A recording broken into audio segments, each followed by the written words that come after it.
Inside the walls of the Pro Football Hall of Fame, countless stories are told. There's many stories. Memories relived. Here is some turf from Three Rivers Stadium. And the select men who have reached the NFL's pinnacle are honored. A visitor who's a Pittsburgh fan is going to be peppered with Steelers artifacts throughout our entire museum. So you're not going away feeling cheated if you're a Steelers fan coming to the Pro Football Hall of Fame. Of course, we have the Hall of Fame gallery. Hall of Fame museum manager Salim Chowdhury knows every inch of this building.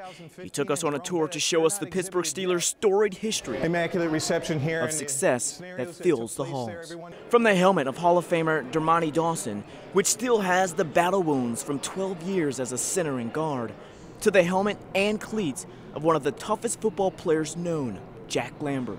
His cleats tell its own tale of what forced the Steeler great into retirement. There is a cast on his left shoe there, and what ultimately ended his career was turf toe. One of the most famous pieces of Steelers history is this elevator panel from Three Rivers Stadium. It's from the same elevator Art Rooney was in when the Immaculate Reception took place. He was dejected, feeling sorry for the team. He wanted to get down to the locker room to just greet them and tell them he loved them when they came off the field.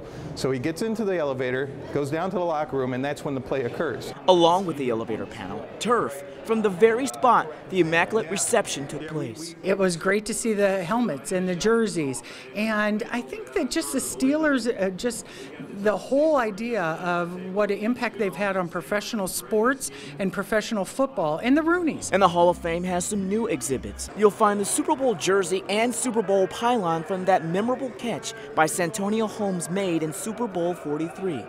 And from just last year, you can see Big Ben's 2 footballs he threw 6 touchdowns in back-to-back games. For Pittsburgh natives and Steeler fans, Judy and Owen Finnegan, seeing this much history can be overwhelming. I was a Steeler fan when they were only winning 1 game a year or 2 games a year with John Henry Johnson.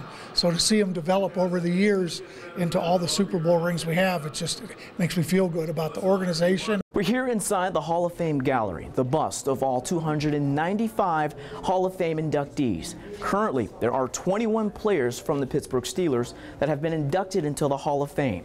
The latest Steeler, Jerome Bettis. His bust will sit right here, cementing his name in football history. His career ended in Cinderella fashion, where he went to his hometown of Detroit in Super Bowl 40 against the Seattle Seahawks, and there you can see with Ben Roethlisberger holding the Lombardi Trophy.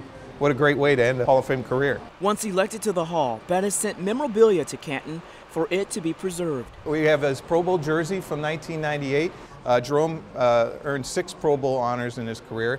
He retired as one of the greatest rushers of all time, and this ball here is what he was carrying when he surpassed the 10,000-yard mark in 2001 with the Steelers. And you can even compare yourself to the bus. Here is Jerome Bettis's thigh cast, so you can compare yourself to the bus. And he was a bruising running back, so it took a lot of muscle and mass to move those bodies in the line. For those who love the bus, they say he deserves to be honored. He belongs here. He belongs here, and he finally made it after a few years of close votes, and I'm all for him. A storybook ending for Jerome Bettis, now with a permanent place to park the bus's legacy in Canton. Damany Lewis, Channel 11 News.